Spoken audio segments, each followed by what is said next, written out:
ಪರಸ್ಪರ ಹೊಂದಾಣಿಕೆಯಿಂದ ಆಡಳಿತವನ್ನು ನಡೆಸಬೇಕಾಗ್ತದೆ.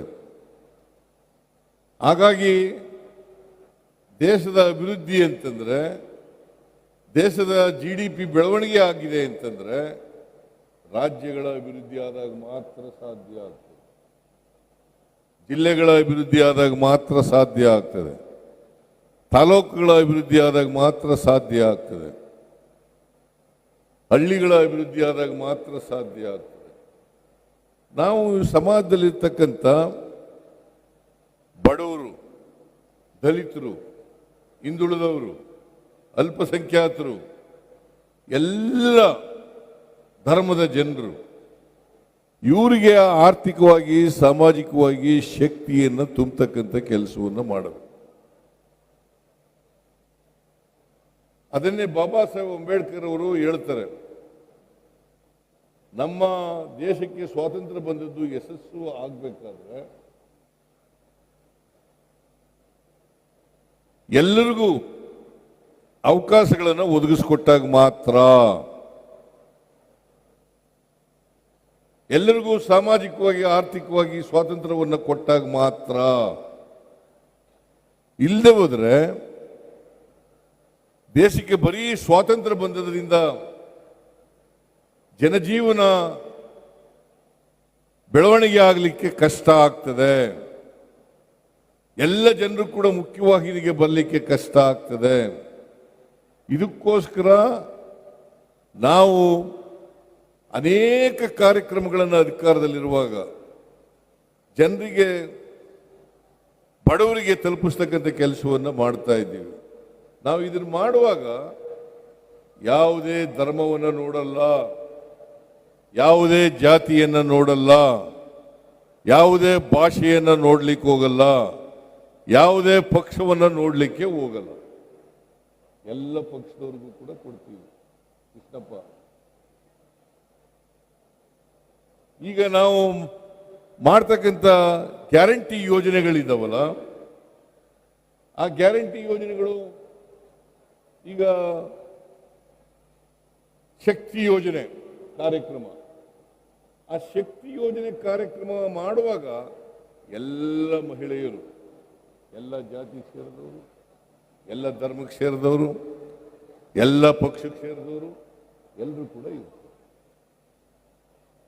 ಇದರಲ್ಲಿ ಯಾವುದೇ ಪಕ್ಷ ಭೇದ ಇಲ್ಲ, ಧರ್ಮ ಭೇದ ಇಲ್ಲ, ಜಾತಿ ಭೇದ ಇಲ್ಲ, ಭಾಷೆ ಭೇದ ಇಲ್ಲ. ನಾ ಯಾಕೆ ಈ ಮಾತುಗಳನ್ನ ಹೇಳ್ತಾ ಇದ್ದೀನಿ ಅಂತಂದ್ರೆ, ಬಡವರಿಗೆ ಆರ್ಥಿಕವಾಗಿ ಶಕ್ತಿಯನ್ನು ಕೊಡಬೇಕು, ಬಡವರಿಗೆ ಸಾಮಾಜಿಕವಾಗಿ ಶಕ್ತಿಯನ್ನು ಕೊಡಬೇಕು.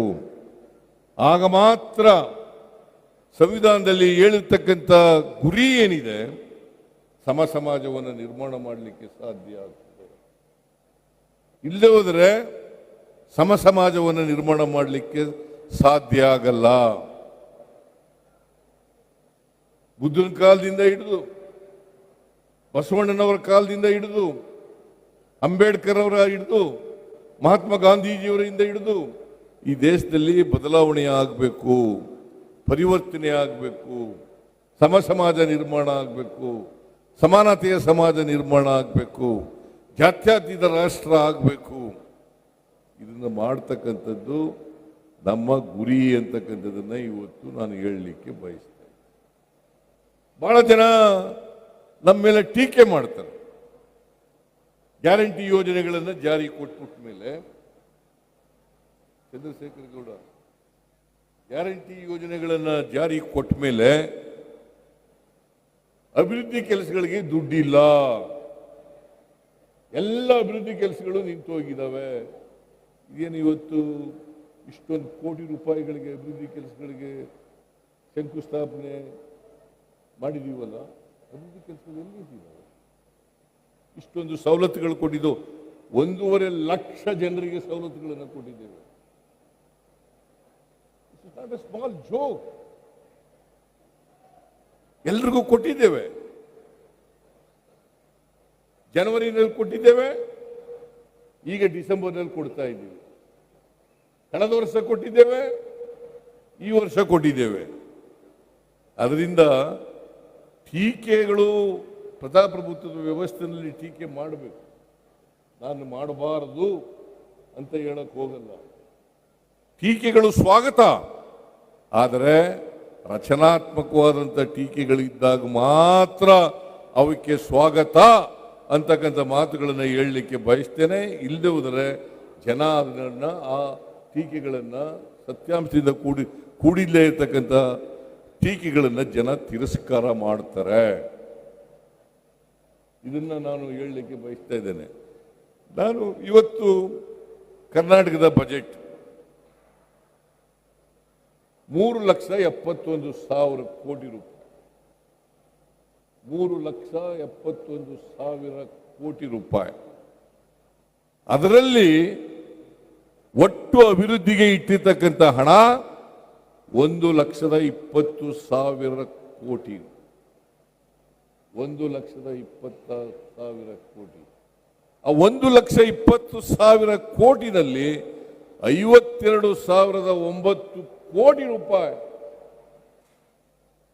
ಗ್ಯಾರಂಟಿ ಯೋಜನೆಗಳಿಗೆ ನಾವು ತೆರೆದಿಟ್ಟಿದ್ದೀವಿ. ಸುಮಾರು 68,000 ಕೋಟಿ ಅಭಿವೃದ್ಧಿ ಕೆಲಸಗಳಿಗೆ ಖರ್ಚು ಮಾಡ್ತಾರೆ. 68,000 ಕೋಟಿ. ನಾವು ಎಕ್ಸ್ಪೆಂಡಿಚರ್ ನಲ್ಲಿ 2 ತರ ಇರ್ತದೆ. ಒಂದು ರೆವಿನ್ಯೂ ಎಕ್ಸ್ಪೆಂಡಿಚರ್, ಇನ್ನೊಂದು ಕ್ಯಾಪಿಟಲ್ ಎಕ್ಸ್ಪೆಂಡಿಚರ್. ಒಂದು ಸರ್ಕಾರ ಕ್ಯಾಪಿಟಲ್ ಎಕ್ಸ್ಪೆಂಡಿಚರ್ ಅನ್ನ ಕಳೆದ ವರ್ಷಕ್ಕಿಂತ ಕಡಿಮೆ ಮಾಡಿದ್ರೆ ಅದು ಅಭಿವೃದ್ಧಿ ಕೆಲಸಗಳಿಗೆ ಹಣ ಮಾಡ್ತಾ ಇಲ್ಲ. ಕ್ಯಾಪಿಟಲ್ ಎಕ್ಸ್ಪೆಂಡಿಚರ್ ಅಂದ್ರೆ ಏನು? ಕ್ಯಾಪಿಟಲ್ ಎಕ್ಸ್ಪೆಂಡಿಚರ್ ಅಂದ್ರೆ ಅಸೆಟ್ ಕ್ರಿಯೇಷನ್, ಸಂಪತ್ತನ್ನ ನಿರ್ಮಾಣ ಮಾಡ್ತಕ್ಕಂಥದ್ದು. ಕಳೆದ ವರ್ಷಕ್ಕಿಂತ ಈ ವರ್ಷ ಹೆಚ್ಚು ಹಣವನ್ನು ಕ್ಯಾಪಿಟಲ್ ಎಕ್ಸ್ಪೆಂಡಿಚರ್ಗೆ ನಾವು ಖರ್ಚು ಮಾಡಿದ್ದೀವಿ. 23-24ರಲ್ಲಿ ಖರ್ಚು ಮಾಡೋದಕ್ಕಿಂತ 24-25ರಲ್ಲಿ ಹೆಚ್ಚು ಹಣವನ್ನು ಖರ್ಚು ಮಾಡಿದ್ದೀವಿ. ಅದರರ್ಥ ವೃದ್ಧಿಯ ನಮ್ಮ ಬೆಳವಣಿಗೆಯ ವೇಗ ಜಾಸ್ತಿ ಆಗಿದೆ. ಈಗ GDP ಗ್ರೋತ್, ಆಂತರಿಕ ಉತ್ಪನ್ನದ ಬೆಳವಣಿಗೆ, GDP ಅಂತ ಕೇಳ್ತೀವಿ, ಗ್ರಾಸ್ ಡೊಮೆಸ್ಟಿಕ್ ಪ್ರಾಡಕ್ಟ್, ಆಂತರಿಕ ಉತ್ಪನ್ನ. ಇಡೀ ದೇಶದಲ್ಲಿ ವಿ ಆರ್ ನಂಬರ್ 1.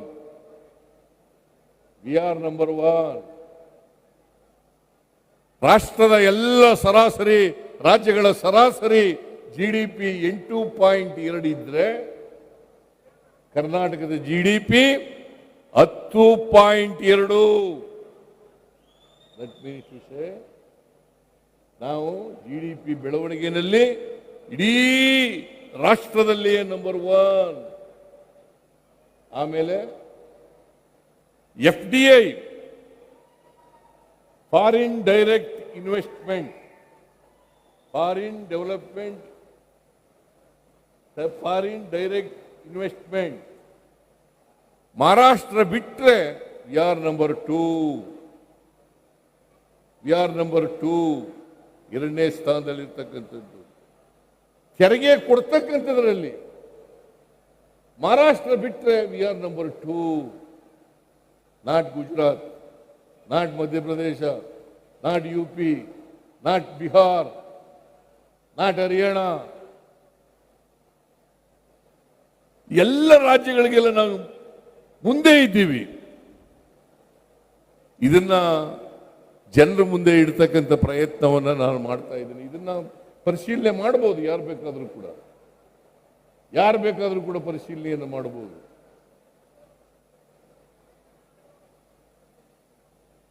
ನಾನು ಹೇಳ್ತಾ ಇರ್ತಕ್ಕಂಥದ್ದು ತಪ್ಪು ಅಂತ ಇದ್ರೆ ತಪ್ಪು ಅಂತ ಹೇಳಬೇಕಾಗ್ತದೆ. ಅದರಿಂದ ನಮ್ಮ ರಾಜ್ಯ ಅಭಿವೃದ್ಧಿನಲ್ಲಿ ಹಿಂದೆ ಬಿದ್ದಿಲ್ಲ. ಇವತ್ತು ಸುಮಾರು 330 ಕೋಟಿ ಮಹಿಳೆಯರು ಫ್ರೀಯಾಗಿ ಬಸ್ನಲ್ಲಿ ಓಡಾಡ್ತಾ ಇದ್ದಾರೆ. 330 ಕೋಟಿ ಮಹಿಳೆಯರು ಫ್ರೀಯಾಗಿ ಬಸ್ನಲ್ಲಿ ಓಡಾಡ್ತಾ ಇದ್ದಾರೆ. 1,21,00,000 ಕುಟುಂಬಗಳಿಗೆ, ಆ ಕುಟುಂಬದ ಯಜಮಾನಿಯರಿಗೆ ಪ್ರತಿ ತಿಂಗಳು 2,000 ರೂಪಾಯಿಗಳನ್ನು ಕೊಡ್ತಾ ಇದ್ದೀವಿ. ಪ್ರತಿ ತಿಂಗಳು 2,000 ರೂಪಾಯಿ ಕೊಡ್ತಾ ಇದ್ದೀವಿ. ಒಂದು ವರ್ಷಕ್ಕೆ ಸುಮಾರು 30,000 ಕೋಟಿ ಗೃಹಲಕ್ಷ್ಮಿಗೆ ಖರ್ಚು ಮಾಡ್ತಾ ಇದ್ದೀವಿ. 30,000 ಕೋಟಿ. It's not A simple thing. ಒಂದು ವರ್ಷಕ್ಕೆ 56,000 ಕೋಟಿ ಗ್ಯಾರಂಟಿ ಯೋಜನೆಗಳಿಗೆ ಖರ್ಚು ಮಾಡ್ತಾ ಇದ್ದೀವಿ. ಗೃಹ ಜ್ಯೋತಿ ಯೋಜನೆ, ಎಲ್ರಿಗೂ 200 ಯೂನಿಟ್ ವರೆಗೆ ಫ್ರೀಯಾಗಿ ಕರೆಂಟ್ ಕೊಡ್ತಕ್ಕಂಥ ಯೋಜನೆ. ಅದಕ್ಕೆ 1,62,00,000 ಕುಟುಂಬಗಳಿಗೆ ಫ್ರೀಯಾಗಿ ಕರೆಂಟ್ ಕೊಡ್ತಾ ಇದ್ದೀವಿ ರಾಜ್ಯದಲ್ಲಿ. 1,62,00,000 ಕುಟುಂಬಗಳಿಗೆ. ಆಮೇಲೆ ಅನ್ನಭಾಗ್ಯ ಕಾರ್ಯಕ್ರಮ. ಅನ್ನಭಾಗ್ಯ ಕಾರ್ಯಕ್ರಮ ಪ್ರಾರಂಭ ಮಾಡಿದವರು ಯಾರು? ಮೊದಲು 1 ರೂಪಾಯಿ ಕೊಡ್ಲಿಕ್ಕೆ ಪ್ರಾರಂಭ ಮಾಡಿದವರು ನಾನು. It is not no other government. ನಾನು ಪ್ರಾರಂಭ ಮಾಡಿದ್ದು. ಆಮೇಲೆ 5 kg ಅಕ್ಕಿಯನ್ನು ಫ್ರೀಯಾಗಿ ಕೊಡ್ಲಿಕ್ಕೆ ಪ್ರಾರಂಭ ಮಾಡಿದ್ದು ನಾನು. 7 kg ಅಕ್ಕಿಯನ್ನು ಕೊಡ್ಲಿಕ್ಕೆ ಪ್ರಾರಂಭ ಮಾಡಿದ್ದು ನಾನು. 7ರಿಂದ 5 kg ಮಾಡಿದವರು ಯಾರು? 7ರಿಂದ 5 kg ಮಾಡಿದವರು ಯಾರು? ಅದನ್ನು ಹೇಳಬೇಕಲ್ಲ ಜನಗಳಿಗೆ.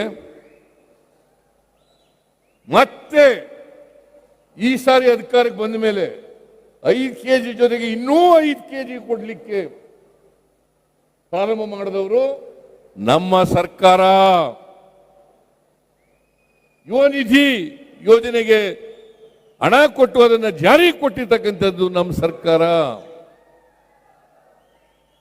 ಅದರಿಂದ ಈ ಎಲ್ಲ ಕಾರ್ಯಕ್ರಮಗಳು ಬಡವರ ಕಾರ್ಯಕ್ರಮಗಳು, ಬಡವರಿಗೆ ಶಕ್ತಿ ಕೊಡ್ತಕ್ಕಂಥ ಕಾರ್ಯಕ್ರಮಗಳು, ಆರ್ಥಿಕವಾಗಿ ಸಾಮಾಜಿಕವಾಗಿ ಶಕ್ತಿ ಕೊಡ್ತಕ್ಕಂಥ ಕಾರ್ಯಕ್ರಮಗಳು. ಇದನ್ನ ಅರ್ಥ ಮಾಡ್ಕೋಬೇಕಾಗ್ತದೆ. ಇದನ್ನ ಅರ್ಥ ಮಾಡ್ಕೊಳ್ಳದೆ ಟೀಕೆ ಮಾಡಲಿಕ್ಕೋಸ್ಕರ ಹಾಗಾದರೆ ಪರಿಶಿಷ್ಟ ಜಾತಿ ಪರಿಶಿಷ್ಟ ವರ್ಗದವರಿಗೆ SCP TSP ಕಾಯ್ದೆ ತಂದವರು ಯಾರು? 2013ರಲ್ಲಿ ಡಿಸೆಂಬರ್ ತಿಂಗಳಲ್ಲಿ ತಗೊಬಂದವರು ನಾವು. ಇಡೀ ದೇಶದಲ್ಲಿ ಇದೆಯಾ? ಆಂಧ್ರ ತೆಲಂಗಾಣ ಬಿಟ್ರೆ, ಕರ್ನಾಟಕ, ಇವು 3 ರಾಜ್ಯಗಳು ಬಿಟ್ಟರೆ ಬೇರೆ ರಾಜ್ಯಗಳಲ್ಲಿ ಇಲ್ಲ.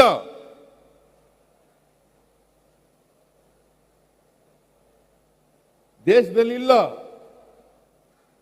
ಬೇರೆ ರಾಜ್ಯಗಳಲ್ಲಿ ಇಲ್ಲ. ಇವತ್ತು 39,214 ಕೋಟಿ ರೂಪಾಯಿಗಳನ್ನ SCP TSP ನಲ್ಲಿ ಖರ್ಚು ಮಾಡ್ತಾ ಇದ್ದೀವಿ. 39,214 ಕೋಟಿ. ಬೇರೆ ರಾಜ್ಯದಲ್ಲಿ ತೋರಿಸಿ ನೋಡೋಣ.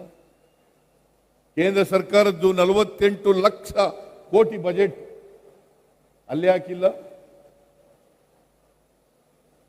ಕೇವಲ 60,000 ಕೋಟಿ SCP TSP ನಲ್ಲಿ ಖರ್ಚು ಮಾಡ್ತಕ್ಕಂಥದ್ದು. 48 ಲಕ್ಷಕ್ಕೆ 60,000 ಕೋಟಿ. ನಮ್ಮದು 3,71,000ಕ್ಕೆ 39,214 ಕೋಟಿ. ಅದರಿಂದ ಈ ಸರ್ಕಾರ ಬಡವರ ಪರವಾಗಿರ್ತಕ್ಕಂಥ ಸರ್ಕಾರ, ದಲಿತರ ಪರವಾಗಿರ್ತಕ್ಕಂಥ ಸರ್ಕಾರ, ಹಿಂದುಳಿದವರ ಪರವಾಗಿರ್ತಕ್ಕಂಥ ಸರ್ಕಾರ. ಇದನ್ನ ನೀವೆಲ್ಲ ಅರ್ಥ ಮಾಡ್ಕೋಬೇಕು ಅಂತಕ್ಕಂಥ ಮಾತುಗಳನ್ನು ಹೇಳಲಿಕ್ಕೆ ಬಯಸ್ತಾ ಇದ್ದೇನೆ. ಅದರಿಂದ ನಾವು ಬಡವರ ಪರವಾಗಿದ್ದೀವಿ, ದಲಿತರ ಪರವಾಗಿದ್ದೀವಿ, ಹಿಂದುಳಿದವರ ಪರವಾಗಿದ್ದೀವಿ, ರೈತರ ಪರವಾಗಿದ್ದೀವಿ, ಮಹಿಳೆಯರ ಪರವಾಗಿದ್ದೀವಿ. ಬಹಳ ಜನ ಇಲ್ಲಿ ಮಹಿಳೆಯರೆಲ್ಲ ಹೊರಟೋದಾಗಿದ್ದಾರೆ ಈ ಸವಲತ್ತುಗಳನ್ನ ಸ್ವೀಕಾರ ಮಾಡದಂಥವ್ರು. ಒಟ್ಟಾರೆಯಾಗಿ ತುಮಕೂರು ಜಿಲ್ಲೆಯಲ್ಲಿ ಪರಮೇಶ್ವರ್ ಅವರ ನಾಯಕತ್ವದಲ್ಲಿ ಬಹಳ ಒಳ್ಳೆಯ ಕೆಲಸ ನಡೀತಾ ಇದೆ. ಇದನ್ನು ಮುಂದುವರಿಸ್ತಕ್ಕಂಥ ಕೆಲಸವನ್ನ ಪರಮೇಶ್ವರ್ ಅವರು ಮಾಡಬೇಕು. ಅದು ಬೇರೆ ಜಿಲ್ಲೆಗಳಿಗೂ ಕೂಡ ಮಾದರಿ ಆಗ್ತದೆ ಅಂತಕ್ಕಂಥ ಮಾತುಗಳನ್ನು ಈ ಸಂದರ್ಭದಲ್ಲಿ ಹೇಳಲಿಕ್ಕೆ ಬಯಸ್ತಾ ಇದ್ದೇನೆ. ಅದರಿಂದ ನಾನು ಈ ಜಿಲ್ಲೆಯ ಉಸ್ತುವಾರಿ ಸಚಿವರಾದಂಥ ಪರಮೇಶ್ವರ್ ಅವರಿಗೆ ಮತ್ತು ಎಲ್ಲ MLA ಧನ್ಯವಾದಗಳನ್ನು ಹೇಳಲಿಕ್ಕೆ ಬಯಸ್ತಾ ಇದ್ದೇನೆ. ನಿಮಗೆ ನಮಸ್ಕಾರಗಳನ್ನು ಹೇಳಲಿಕ್ಕೆ ಬಯಸ್ತಾ ಇದ್ದೇನೆ. ಇಷ್ಟನ್ನು ಹೇಳಿ ನಿಮಗೆಲ್ಲ ಶುಭ ಕೋರಿ ನನ್ನ ಮಾತುಗಳನ್ನು ಮುಗಿಸ್ತೇನೆ. ಜೈ ಹಿಂದ್, ಜೈ ಕರ್ನಾಟಕ.